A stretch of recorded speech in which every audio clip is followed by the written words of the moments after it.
Hello friends, எல்லாருக்கும் வணக்கம். எல்லோரும் எப்படி இருக்கீங்க? நல்லா இருக்கீங்களா?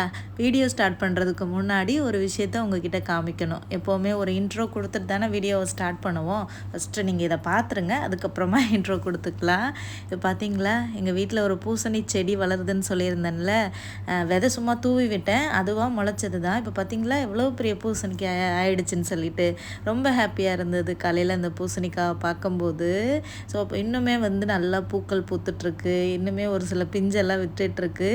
நல்லா பெருசானதுக்கப்புறமா அந்த பூசணிக்காவை பறித்து உங்ககிட்ட காமிக்கிறேன். ஸோ காலையில் கொஞ்சமாக அதை போய் வீடியோ எடுத்தேன்னா ரொம்ப ஹாப்பியாக இருந்தது. அந்த ஹாப்பினஸ்ஸை உங்கள் கூட ஷேர் பண்ணிக்கலான்ட்டு தான் ஷேர் பண்ணேன். ஸோ வீட்டில் இந்த மாதிரி குட்டி குட்டி செடி வச்சு அதிலேருந்து ஏதாவது காய்கறி எடுத்து சமைக்கும்போது அது ஒரு சந்தோஷமாக இருக்கும்ல. அதை நான் எதிர்பார்த்தே பண்ணலை, சும்மா விதை தூவி விட்டேன், அதுவாக முளைச்சது. ஸோ அதிலேருந்து ஒரு காய்கறியை பறிக்கிறோன்ற போது அது அவ்வளோ ஒரு ஹாப்பினஸ்ஸாக இருந்துச்சு. சரி வாங்க இப்போ வீடியோக்குள்ளே போகலாம். ஸோ இது ஒரு டே இன் மை லைஃப் வீடியோ தான். இந்த வீடியோ நேற்று எடுத்த வீடியோ. ஸோ அதான் நான் இன்றைக்கி உங்கள் கூட எடிட் பண்ணி ஷேர் பண்ணுறேன். இப்போ வீடியோக்குள்ளே போகலாம். ஸோ காலையிலேயே இப்போ ரெகுலராக ஒரு ட்ரிங்க் குடிச்சிட்ருக்கேன். இந்த சியா சீடு இருக்குது பார்த்திங்களா, அதில் ஒரு 2 டேபிள் ஸ்பூன் எடுத்து நைட்டே ஊற வச்சுருவேன். அது கூட மோர் கலந்து குடிப்பேன். சியா சீடோட மோர் கலந்து குடிப்பேன், இல்லைனா நார்மல் வாட்டரில் போட்டு கூட குடிப்பேன், இல்லைனா லெமன் ஜூஸ் மாதிரி போட்டு கூட குடிப்பேன். ஸோ நேற்று காலையில் என்ன போட்டு குடிச்சிருந்தேன்னா லெமன் தான் பிழிஞ்சுட்டு கொஞ்சம் உப்பு, அந்த சியா சீடு, அவ்வளோதான். சுகர் எல்லாம் போடலை. சுகர் போட்டு குடிக்கிறதுனால குடிக்கலாம். ஸோ அந்த மாதிரி குடிக்கும்போது இந்த சியா சீட் நல்லா வெயிட் லாஸ்க்கு ஹெல்ப் பண்ணுதுன்னு சொல்கிறாங்க. அப்புறம் நமக்கு உடம்புக்கும் நல்ல குளிர்ச்சின்னு சொல்கிறாங்க. நம்ம ஃபேஸில் இருக்கிற பிம்பிள்ஸ் எல்லாம் சரி பண்ணுமா. நான் அந்த பிம்பிள்ஸ் அதிகமாக இருக்குன்னு சொல்லி வீடியோ போட்டிருந்தேன்ல, அதில் நிறைய பேர் கமெண்ட் பண்ணியிருந்தீங்க சியா சீடை எடுத்துக்கோங்கன்னு சொல்லிட்டு. அதனால் நான் ரெகுலராக எடுத்துகிட்ருக்கேன். நல்ல இம்ப்ரூவ்மெண்ட் இருக்குது. ட்ரை பண்ணலாம். ஏன்னா அதில் நிறையா ஒமேகா 3 அதிகமாக இருக்குது. நம்மளோட ஹெல்த்துக்கு ரொம்ப ரொம்ப நல்லதுங்க. ஸோ நீங்களும் ட்ரை பண்ணி பாருங்கள். அப்புறம் லஞ்ச் இல்லை, பிரேக்ஃபாஸ்ட்டில் இருந்து தான் வீடியோ எடுக்கவே ஸ்டார்ட் பண்ணேன். பிரேக்ஃபாஸ்ட்டுக்கு இப்போ மாவெல்லாம் அரைக்கிறதே இல்லைங்க. நானும் டெய்லி ஊற வச்சு அரைக்கலான்னு நினைக்கிறேன். மிக்சியும் ஒழுங்காக அரைக்கவே மாட்டேங்குதுங்க. ஏன்னா அந்த மிக்சி வாங்கி ரொம்ப நாள் ஆச்சு. அந்த மிக்சியோட பிளேடுமே நல்லா ஷார்ப்பாகவே இல்லை. ஸோ கிரைண்டரில் அரைக்கிறத விட எனக்கு மிக்சியில் அரைக்கிறது தான் ஈஸியாக இருக்கும். அந்த மிக்சி அரைக்காதனாலேயே எனக்கு என்னமோ தெரியல, அந்த இட்லி தோசை செய்கிறதுல ஒரு இன்ட்ரெஸ்ட்டே இல்லாமல் போயிடுச்சு. கொஞ்சம் ஸ்டார்ட் பண்ணணும் திரும்ப பழைய மாதிரி. ஸோ காலையிலேயே சாப்பாடு செஞ்சு சாம்பார் வச்சுட்டேன். சோறு வடிச்சிட்டு சாம்பார் வச்சு, அப்புறம் சக்கரவள்ளி கிழங்கு பொரியல், அப்புறம் கொத்தவரங்காய் பொரியல். ஸோ காய்கறிகள் வீட்டில் நிறையா இருந்தது. அதை எல்லாத்தையும் காலி பண்ணலான்னு சொல்லிட்டு அதுதான் பண்ணேன். ஸோ சாம்பாருக்கு துவரம்பருப்பு போடலை, இந்த மைசூர் பருப்புன்னு சொல்லுவாங்க தெரியுமா, ஒரு சிவப்பு கலரில் ஒரு பருப்பு இருக்குமே, அந்த பருப்பும் பாசி பருப்பும் போட்டு தான் சாம்பார் வச்சேன். காய்கறி என்னென்ன எடுத்திருக்கேன் பார்த்திங்கன்னா, பீர்க்கங்காய், கத்திரிக்காய், பீன்ஸு, அதுக்கப்புறமா தக்காளி, இவ்வளோ தான் எடுத்திருக்கேன். இவ்வளோ காய்கறிகள் தான் வீட்டில் இருந்தது. வேறு கேரட்டு, உருளைக்கிழங்கு அந்த மாதிரி காய்கறிகள் இல்லை. சரி, இருக்கிற காய்கறிகளை வச்சு நம்ம சாம்பார் பண்ணிடலான்னு சொல்லிவிட்டு அதெல்லாம் தான் எடுத்து கட் பண்ணேன். பீர்க்கங்காய் சாம்பாரில் போடுவாங்களா அப்படின்னு நினைக்கலாம். அதுவும் ஒரு நீர்க்காய் தானே. சுரக்காயெலாம் போடுவோம்ல சாம்பாரில். அந்த பீர்க்கங்காவை வெறும் பருப்போடு போட்டு மட்டும் அது ஒரு குழம்பு மாதிரி பண்ணலாம். நான் மிக்சடாகவும் போடுவேன். ஸோ அதனால தான் நல்லா தான் இருக்கும். நான் 1 பாட்டு சாம்பார் மாதிரி தான் வச்சுருந்தேன். எல்லாத்தையுமே குக்கரில் போட்டுட்டு அப்படியே ஒரு தாளிப்பு கொடுத்துட வேண்டிதான். டக்குனு ஈஸியாக வேலை முடிஞ்சிடும்ல, எல்லாத்தையும் குக்கரில் போட்டு வேக வச்சிட்டோன்னா.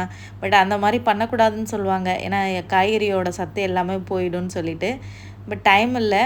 ஏன்னா காலையில் பிரேக்ஃபாஸ்ட்டே யாருமே சாப்பிடலை. அதனால் கடன்னு வேலையை முடிச்சுட்டு பிள்ளைங்களுக்கு சாப்பாடு கொடுக்கணுமா, அதனால தான் சரி இன்னொரு நாள் டைம் இருக்கையில் பொறுமையாக தனியாக காய்கறியை வதக்கி பருப்பை வேக வச்சு செஞ்சிடலான்னு சொல்லிட்டு அதுதான் செஞ்சேன். எப்போவுமே லாங் வீடியோவில் என்னை பார்ப்பீங்க. நான் ஒரு சில ஷார்ட்ஸில் கேமராவை மேலே ஃபோக்கஸ் பண்ணி வீடியோ எடுத்திருப்பேன். நானும் இடையில வருவேன், என்னோடய ஃபேஸை பார்ப்பீங்க. பட் இந்த வீடியோவில் என்னை நீங்கள் பார்க்கவே முடியாது. ஏன்னா நான் என்னையை ஃபோக்கஸ் பண்ணி வீடியோவே எடுக்கலை. என்னென்னு தெரியல, நேற்று எனக்கு அப்படி தோணவே இல்லை. ஏன்னா நான் ஃபோனில் தான் வீடியோ எடுப்பேன். எப்படி வீடியோ எடுப்பீங்கன்னு சில பேர் கமெண்டில் கேட்டிருக்கீங்க. நானாக தான் வீடியோ ஷூட் பண்ணுவேன். எனக்கு வீடியோ ஷூட் பண்ணுறதுக்கு ஆளெல்லாம் யாரும் கிடையாது. ஹஸ்பண்ட் எப்போயாச்சும் வீடியோ எடுப்பாங்க. என் பசங்களையுமே நான் தொந்தரவு பண்ணுறது கிடையாது. அவங்கள வீடியோ எடுக்க சொல்லவே மாட்டேன். ஏன்னா அவங்க சின்ன பசங்க, அவங்கக்கிட்ட இப்போயே போய் வீடியோ எடு அதை எடுன்னு சொல்கிறதில்ல. பட் ஹஸ்பண்டும் ரொம்ப பிஸியான மனுஷன். ஃப்ரீயாக இருந்தால் வீடியோ எடுப்பார்.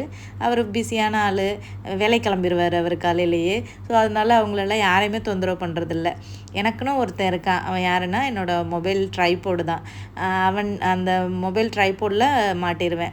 அதாவது நம்ம ஷார்ட்ஸுக்கு, அதாவது 1 நிமிஷம் வீடியோ போடுறேன் பார்த்தீங்களா, அதுக்கு வந்து நம்ம வந்து வெர்டிக்கலாக வந்து வீடியோ எடுக்கணும். ஃபோனை வந்து வெர்டிக்கலாக வச்சு எடுக்கணும். அதே நம்ம லாங் வீடியோ எடுக்கணும்னா ஹரிசாண்டலாக வைக்கணும். ஃபோனை வந்து ஹரிசாண்டலாக வச்சு கேமராவை ஆன் பண்ணி விடணும். அது கொஞ்சம் நம்ம வந்து ரொம்ப பொறுமை வேணும். இந்த மாதிரி ஒவ்வொரு இடத்துலையும் நம்ம ஆங்கிள் செட் பண்ணி மாற்றி மாற்றி வீடியோ எடுக்கிறதுக்கு ரொம்ப பொறுமை வேணும். நேற்று எனக்கு அவ்வளோக்கா பொறுமை இல்லைன்னு நினைக்கிறேன். அது மட்டும் இல்லாமல் வீடியோ எடுக்கணுன்னாலே கொஞ்சம் நம்ம நீட்டாக கிளம்பணும். கொஞ்சம் வீடியோ பார்க்குறவங்களுக்கு கொஞ்சம் ப்ரெசன்டபுளாக இருக்கணும். அதுக்குன்னு கொஞ்சம் நம்ம ட்ரெஸ்ஸு இது பண்ணணும், தலை சீவணும், கொஞ்சம் லைட்டாக நம்ம மேக்கப்பு அவ்வளோக்கா நான் பண்ணுறதில்ல, லைட்டாக டச்சப் பண்ணணும். பட் நேற்று நான் எதுவுமே பண்ணல. நார்மலாக ஒரு டாப் போட்டுட்டு ஒரு கொண்டை தான் போட்டிருந்தேன். ஸோ அப்படி தான் நான் வீட்டில் எப்போவுமே இருப்பேன். நார்மலாக வீட்டில் ஹவுஸ் ஒய்ஃபாக இருக்கிறவங்க அப்படி தானே இருப்போம். மோஸ்ட்லி லேடிஸ் அப்படி தான் இருப்போம். நேற்று அவ்வளோக்கா என்னையை ஃபோக்கஸ் பண்ணி வீடியோ எடுக்கணும்னு தோணவே இல்லை. ஸோ அதனால் ஃபுல்லாக ரெசிபீஸு, இந்த காய்கறி இது பண்ணுறது அந்த மாதிரி தான் இருக்கும். வீடியோ உங்களுக்கு பிடிச்சா இன்ட்ரெஸ்டிங்காக இருந்தால் தொடர்ந்து பாருங்கள், இல்லைனா ஸ்கிப் பண்ணிவிட்டு போயிடுங்க. ஏன்னா இந்த ரெசிபீஸே பார்த்தா உங்களுக்கு போர் அடிக்கலாம். ஸோ அதை நான் ஃபஸ்ட்டே வந்து சொல்லிக்கிறேன். அப்புறம் குக்கரில் தானே நம்ம சாம்பார் பண்ணுறோம். காய்கறி எல்லாத்தையும் போட்டு அடுப்பில் வந்து வச்சுட்டேன். அப்புறம் ஆல்ரெடி அடுப்பில் வந்துட்டு ஒரு குட்டியோண்டு பானையில் சோறு வந்து வச்சுட்டேன். அது வாட்டில் வெந்துட்டு இருக்கட்டும்னு சொல்லிட்டு. அப்புறம் அந்த கொத்தவரங்காய் பொரியலுக்கு கொத்தவரங்காய் கட் பண்ணிடலான்னு சொல்லிட்டு கட் பண்ணிகிட்டு இருந்தேன். இது வாங்கி ஒரு 2 வாரம் பக்கம் இருக்கும். ஃப்ரிட்ஜுக்குள்ளே தான் வச்சுருந்தேன். அந்த ஃப்ரிட்ஜில் கடைசியாக ஒரு பாக்ஸ் மாதிரி கொடுத்துருப்பாங்க தெரியுமா, ஒரு ரேக் மாதிரி எல்லா ஃப்ரிட்ஜ்லேயுமே இருக்கும். அதில் தான் போட்டிருந்தேன். அது பார்த்தா லைட்டாக அப்படி காஞ்சு போன மாதிரி ஆகிடுச்சு. என்னடா ஃப்ரிட்ஜுக்குள்ளே தான் வச்சுருந்தோம், ஏன் இப்படி இருக்குது அப்படின்ற மாதிரி தோணுச்சு. நார்மலாக அந்த ஃப்ரிட்ஜு ஸ்டோரேஜ் பாக்ஸ் எல்லாம் வச்சுருக்கேன்ல, அதில் போட்டு வச்சுருந்தேன்னா அது 2-3 வாரத்துக்கு கூட இருக்கும், 1 மந்த் வரை கூட இருக்கும். ஆனால் அந்த கீழே போட்ட பாக்ஸில் ஏன் அந்த மாதிரி ஆச்சுன்னு தெரியல. நல்லா கூலிங் தானே வருது, அப்புறம் ஏன் இப்படி ஆச்சு அப்படின்ற மாதிரி தோணுச்சு.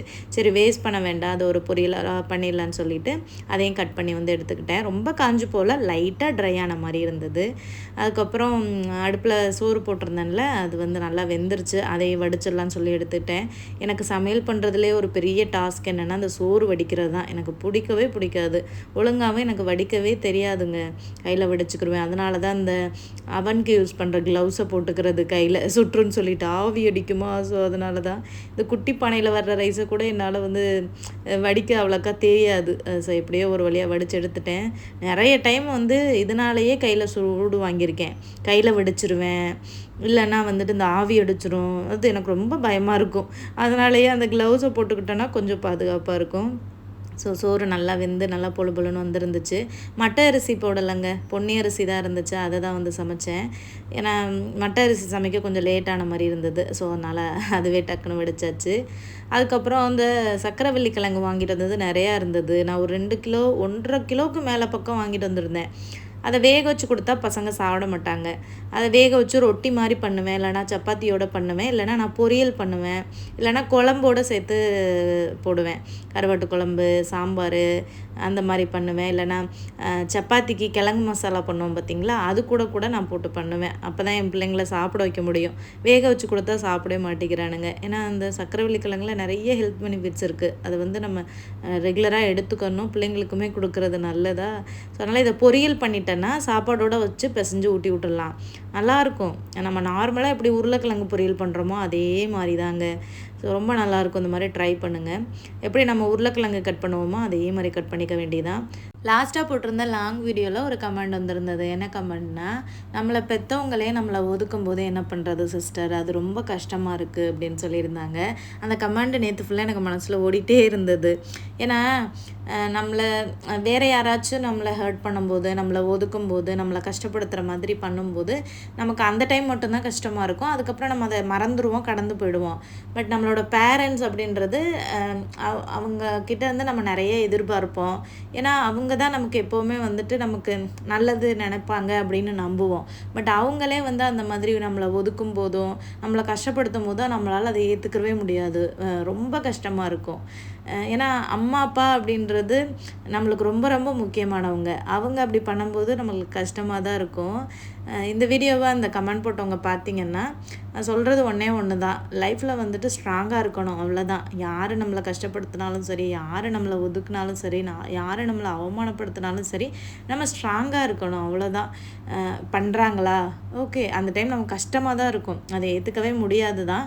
பட் நம்ம அந்த இடத்துல ஸ்ட்ராங்காக இருந்துட்டோன்னா அது நமக்கு ரொம்ப பெரிய வலியை வந்து கொடுக்காது. ஏன்னா லைஃபே அப்படி தானே. லைஃப்பை வந்து நம்ம ரன் பண்ணணுன்னா நம்ம ஸ்ட்ராங்காக இருக்கணும். எவ்வளோ பிரச்சனைகள் வந்தாலும் ஃபேஸ் பண்ணிக்கலாம் அப்படின்ட்டு. ஏன்னா அந்த கமெண்டுக்கு நான் என்ன சொல்கிறதுனே தெரியல, கஷ்டமாக தான் வந்து இருந்தது. ஏன்னா நம்ம வந்து ஒரு கமெண்டை பார்த்துட்டு வெளியிலேருந்து நம்ம என்ன வேணாலும் சொல்லிடலாம். பட் அவங்க தான் அவங்கவுங்க லைஃப்பை வந்து ஃபேஸ் பண்ணுவாங்க எவ்வளோ பிரச்சனைகள்னாலும். ஸோ ஒரு சில ஆறுதலான வார்த்தைகள் நம்ம வீடியோ மூலமாக சொல்லும்போது அவங்களுக்கு ஒரு நம்பிக்கையும் ஒரு ஆறுதலாகவும் இருக்கும் அப்படின்னு நான் நினைக்கிறேன். ஸோ அதனால் வந்துட்டு யார் ஒதுக்குனாலும் சரி, யாரை நம்மளை அவமானப்படுத்தினாலும் சரி, அதை ரொம்ப நீங்கள் எடுத்துக்காதீங்க. உங்கள் லைஃப்பை பாருங்கள், ஸ்ட்ராங்காக இருங்க, அவ்வளோதான். என்ன செய்கிறது, கடந்து தான் போய் ஆகணும். அந்த மாதிரியான ஒரு கட்டாயமான ஒரு வாழ்க்கையில் தான் நம்ம வந்து வாழ்ந்துக்கிட்டு இருக்கோம். என்னை பொறுத்தளவுக்கு ஒரு நல்ல அம்மா அப்பா கிடைக்கிறதே ஒரு பெரிய வரம்னு தாங்க நான் வந்து சொல்லுவேன். என் மனசில் நிறைய டைம் ஓடிட்டுருக்கோம். அதாவது எந்த ஒரு எதிர்பார்ப்பு இல்லாமல் நமக்கு செய்கிறது, இந்த மாதிரி ஒதுக்காமல் இருக்கிறது, எல்லா குழந்தைங்களையும் ஒரே மாதிரி ட்ரீட் பண்ணுறது, அவங்களால முடிஞ்சதை கொடுக்கறது, 100% அன்பை கொடுக்கறது, இதெல்லாம் வந்து பெற்றவங்களால் மட்டும்தான் முடியும். ஆனால் எல்லா பேரண்ட்ஸும் அப்படி இருக்கிறது கிடையாது. சுயநலமான பேரண்ட்ஸுகளும் இருக்காங்க. ஒரு குழந்தைக்கு ஒரு மாதிரி செய்கிறது, இன்னொரு குழந்தைக்கு ஒரு மாதிரி செய்கிறது, அந்த மாதிரியான பேரண்ட்ஸுகளும் இருக்கிறாங்க. இந்த மாதிரி ஒதுக்குற மாதிரியான பேரண்ட்ஸுகளும் இருக்கிறாங்க. இல்லைனா பிள்ளைங்க வந்து எந்த பிள்ளை வந்து செய்யுதோ அந்த பிள்ளைங்கள்கிட்ட மட்டும் நல்லா நடந்துக்கிறது, அப்புறம் நல்லா பணம் சம்பாதிக்கிற குழந்தைங்கள வந்து நல்லா வச்சுக்கிறது, அதாவது ஃபேமிலி ஆன உடனே அந்த மாதிரி சொல்கிறேன். அப்புறம் சம்பாதிக்காமல் கஷ்டப்படுற குழந்தைங்கள ஒரு மாதிரி பிஹேவ் பண்ணுறது, அந்த மாதிரியெல்லாம் சொசைட்டியில் நிறைய பேரண்ட்ஸ் இருக்கத்தான் செய்கிறாங்க. பட்டு அது எல்லாத்தையுமே பண்ணாமல் ஒரு பியூரான ஒரு அன்பை 100% கொடுக்குறாங்க பார்த்திங்களா. அந்த மாதிரியெல்லாம் பேரண்ட்ஸ் கிடைக்க வந்து அந்த குழந்தைங்க கொடுத்து தான் வச்சுருக்கணும். என்ன சொல்கிறீங்க? அதை நான் என் ஹஸ்பண்ட்கிட்டேயே சொல்லுவேன். நல்ல பேரண்ட்ஸ் அமைகிறதே ஒரு பெரிய வரம் தாங்க. அந்த மாதிரி கிடைச்ச குழந்தைங்கள்லாம் ரொம்ப லக்கி. ஈக்குவலாக எல்லாத்தையும் ட்ரீட் பண்ணுறது அது எல்லாமே. அப்போ அவரும் சொல்லுவார், ஆமாம் அது உண்மைதான். ஏன்னா இந்த உலகத்தில் நம்ம சூஸ் பண்ணாமல் கடவுளாக நமக்கு கொடுக்குற ஒரு உறவுன்னு பார்த்திங்கன்னா நம்மளோட அம்மா அப்பா மட்டும்தான். ஏன்னா அவங்கள நம்ம சூஸ் பண்ண முடியாது, அவங்க தான் நம்மளை சூஸ் பண்ணணும். ஸோ மற்ற உறவுகளை கூட நம்ம தான் சூஸ் பண்ணுற மாதிரி இருக்கும், கல்யாணம் அந்த மாதிரி. பட் பேரண்ட்ஸ் அப்படின்றது இயற்கையே, கடவுளே வந்து நமக்காக கொடுக்குறது ஒன்று. அதை நம்மளால் சூஸே பண்ண முடியாது. இவங்களுக்குள்ள தான் நம்ம பிறக்கணும்னு விதி இருந்தால் அப்படி தான் நம்ம பிறந்து வரணும் இல்லையா. ஸோ அதுதான். ஸோ எது நடந்தாலும் கடந்து போங்க, ஸ்ட்ராங்காக இருங்க, அவ்வளோதான் நம்ம பண்ண முடியும். வேறு என்ன பண்ண முடியும்? ஸோ அதுக்கப்புறம் வாங்க இப்போ வீடியோக்குள்ளே போகலாமா. ஸோ சாம்பார் வந்து தாளித்து விட்டுட்டேங்க. குக்கரில் ஒரு 2 விசில் விட்டேன், வெந்துருச்சு. காய்கறி எல்லாம் நல்லா குழஞ்சி போயிடுச்சு. சரி ஓகே, குக்கரில் தானே பண்ணோன்னு பிளான் பண்ணோம், அப்போ குழஞ்சி தான் போகும் அப்படின்ட்டு தாளித்து விட்டாச்சு. அதுக்கப்புறம் இந்த சக்கரவள்ளி கிழங்கு பொரியலுக்கு நார்மலாக உருளைக்கிழங்கு பொரியல் எப்படி பண்ணுவோம் அதே மாதிரி தான். ஃபஸ்ட்டே சொன்னேன்ல, எண்ணெய் ஊற்றிட்டு கடுகு சோம்பு போட்டு வெங்காயம் கருவேப்பிலை பூண்டு தட்டி போடணுங்க, இதுக்கு முக்கியமாக போட்டு வதக்கிட்டு அதுக்கப்புறம் அந்த சக்கரவள்ளி கிழங்கையும் போட்டுட்டு மசாலா அந்த மல்லிப்பொடி மிளகாய் பொடி கலந்துருந்துச்சா அதில் ஒரு ஸ்பூன் போட்டு உப்பு போட்டு நல்லா மிக்ஸ் பண்ணி விட்டு மூடி போட்டு வச்சுட்டேன். தண்ணி இல்லைன்னா லைட்டாக தொளிச்சு விட்டுக்கோங்க, இல்லைனா அடி பிடிக்க ஆரம்பிச்சிடும். ஸோ அதனால தான். அப்புறம் கொத்தவரங்காய் பொரியலும் சேம் அதே தாங்க, எல்லாருக்குமே தெரியும். ஒரு தாளிப்பு கொடுத்துட்டு அப்படியே போட்டு வதக்க வேண்டியதான் உப்பு போட்டு. வேறு இதுக்கு மசாலாலாம் தேவைப்படாது. இந்த காய்க்கு எண்ணெய்க்காய் மாதிரி தான் நம்ம போட போகிறோம். ஃபைனலாக தேங்காய் வேணும்னா துருவி போட்டு வந்து பண்ணிக்கலாம். ஸோ ஒரு 5 நிமிஷத்துலேயே இந்த சக்கரவள்ளி கிழங்கு வெந்துருங்க. உருளைக்கிழங்கு கூட வேகிறதுக்கு லேட் ஆகும், ஆனால் அந்த சக்கரவள்ளி கிழங்கு ரொம்ப சீக்கிரமாகவே வந்துடும். ஏன்னா அவ்வளோ சாஃப்டான ஒரு கிழங்கு தான் அது. டக்குனே வெந்துருச்சு. இது கூடவே வந்து ஏதாவது சிக்கன் மசாலா, கரம் மசாலா அந்த மாதிரி எது வேணாலும் போட்டுக்கலாம். என்கிட்ட எந்த மசாலாவும் இல்லை, நார்மலாக அந்த மல்லிப்பொடி மிளகா அப்படி தான் போட்டேன். ஏன்னா மிக்ஸி கொஞ்சம் ப்ராப்ளம் ஆகிடுச்சா. 2 நாள் முன்னாடி போட்ட லாங் வீடியோவில் தான் சொல்லியிருந்தேன், இவ்வளோ நாளாக மிக்ஸி வருது, நான் வாங்கியே 6 வருஷம் ஆச்சு, நல்லா உழைக்குதுன்னு சொல்லி. என் வாய் முகூர்த்தம் என்னமோ தெரியல, டக்குன்னு மிக்ஸி அவ்வளோக்கா அரைக்க மாட்டேங்குதுங்க. இந்த ஜாரு ஒன்று ஜாரு புதுசாக வாங்கணும், இல்லைனா புது மிக்ஸி வாங்கணும்னு நினச்சிக்கிட்டு இருக்கேன். நானே யோசிச்சுட்டு இருந்தேன், நீ என்ன வாயில் தான் சொன்ன வேணித்தா அப்படின்னு சொல்லிட்டு. பட் என் வாயினால இல்லைங்க, அது வந்து அப்பப்போ அப்படி தான் மக்கர் பண்ணும். அதை வச்சு தான் நான் மேனேஜ் பண்ணிக்கிட்டே இருந்தேன். என் வீடியோவை ரெகுலராக பார்க்குறவங்களுக்கு தெரிஞ்சிருக்கும். அதோட லைஃப் அவ்வளோதான் போல். இப்போ ஒரு 6-7 வருஷமாக அது உழைச்சிருச்சு. அதில் தான் போட்டு எல்லாமே அரைப்பேன். இது இட்லி மாவுலேருந்து எல்லாமே அதை அதிகமாக யூஸ் பண்ணோன்னா அது என்ன ஆகும்? அது அப்படி தானே ஆகும். ஸோ அப்புறமா சாப்பாடெல்லாம் செஞ்சு முடிச்சிட்டேங்க. பிள்ளைங்களுக்கு ஊட்டலான்னு சொல்லி எடுத்தாச்சு. ஒரு சீக்கிரமாகவே தான் சமைக்க ஸ்டார்ட் பண்ணேன். ஒரு 8:30-9 மணிக்குள்ளெல்லாம் சமைச்சிட்டேங்க. சமைச்சிட்டு பிள்ளைங்களுக்கு வந்து எடுத்து ஊட்ட ஆரம்பிச்சாச்சு. சாம்பார் வச்சனாலே அதில் ஒரு ஸ்பூன் நெய் போட்டு தான் பிள்ளைங்களுக்கு ஊட்டுவேன். அது நல்லாயிருக்கும் சாம்பாரில் நெய் போட்டு ஊட்டுறது. அது மட்டும் இல்லாமல் ஸ்மெல்லும் நல்லாயிருக்கும், அது ஹெல்த்தியும் கூட.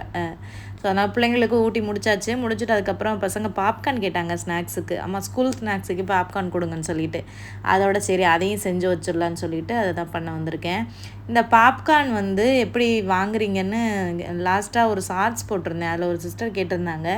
நார்மல் மளிகை கடை இருக்குல்ல, சூப்பர் மார்க்கெட்லேயே போயிட்டு நீங்கள் இந்த மாதிரி பாப்கார்ன் பண்ணுறதுக்கு எனக்கு இந்த ட்ரை பாப்கார்ன் வேணும்னு சொல்லி கேளுங்க. இந்த மாதிரி பேக்கெட்டில் வரும், காஞ்சு போய் வச்சுருப்பாங்க. அதை வாங்கிட்டு வந்துட்டு நார்மலாக நம்ம எண்ணெயோ பட்டரோ போட்டுட்டு அதில் கொஞ்சம் உப்பு மஞ்சத்தூள் போட்டுட்டு சூடானதுக்கப்புறமா அந்த பாப்கார்ன் சீட்ஸை வந்து போட வேண்டியதான். போட்டு மிக்ஸ் பண்ணி விட்டுட்டு அப்படியே மூடி போட்டு வச்சிட்டிங்கன்னா சூப்பராக நம்ம கடையில் வாங்குற மாதிரியான பாப்கார்ன் ரெடிங்க. கடையில் ரொம்ப விலை கூட. தேட்டர்லாம் போனோம்னா கொஞ்சமாக கொடுத்துட்டு நிறைய காசு வாங்குவாங்க. இந்த மாதிரி நம்ம வீட்டிலே பண்ணோன்னா நல்லா திருப்தியாக சாப்பிட்லாங்க. இது கம்மி தான். இங்கே ப்ரௌனிலே பார்த்தீங்கன்னா $2 தான் அந்த ஒரு பேக்கெட்டு. ஸோ நல்லா இந்த மாதிரி வெடிக்க ஆரம்பித்த உடனே தான் மூடி வந்து வைக்கணும். நல்லா ஒரு 5 மினிட்ஸ்லேயே சூப்பராக அப்படியே பூ மாதிரி நல்லா வந்து பாப்கார்ன் ரெடி ஆகி வந்துருங்க. ஸோ என் பிள்ளைங்களுக்கு இந்த பாப்கார்ன் ரொம்ப பிடிக்கும். இந்த மாதிரி அடிக்கடி பண்ணி கொடுப்பேன். ஃபுல் பட்டர்லேயும் பண்ணலாம், கொஞ்சம் ஆயில் போட்டும் பண்ணலாம். நம்மளோட விருப்பம் தான். நான் 2மே சேர்த்துக்கிருவேன். பட்டரும் சேர்த்துக்கிருவேன், ஆயிலும் சேர்த்துக்கிருவேன். அடுப்பை மீடியம் ஹீட்டில் வச்சு பண்ணணுங்க. ஆனில் வச்சிடாதீங்க, கரிஞ்சு போயிடும். ஸோ அவ்வளோதாங்க. இப்போ வீடியோவோட எண்டுக்கு வந்தாச்சு. ஸோ ஒரு சிம்பிளான ஒரு லாங் வீடியோ தான். அவ்வளோதான். நிறைய பேர் எனக்கு சப்போர்ட் பண்ணுறீங்க, சப்ஸ்கிரைப் பண்ணுறீங்க. எல்லாருக்குமே ரொம்ப நன்றிங்க. நம்ம நாளைக்கு இன்னொரு வீடியோவில் பார்க்கலாம். பாய் பாய். தேங்க்யூ.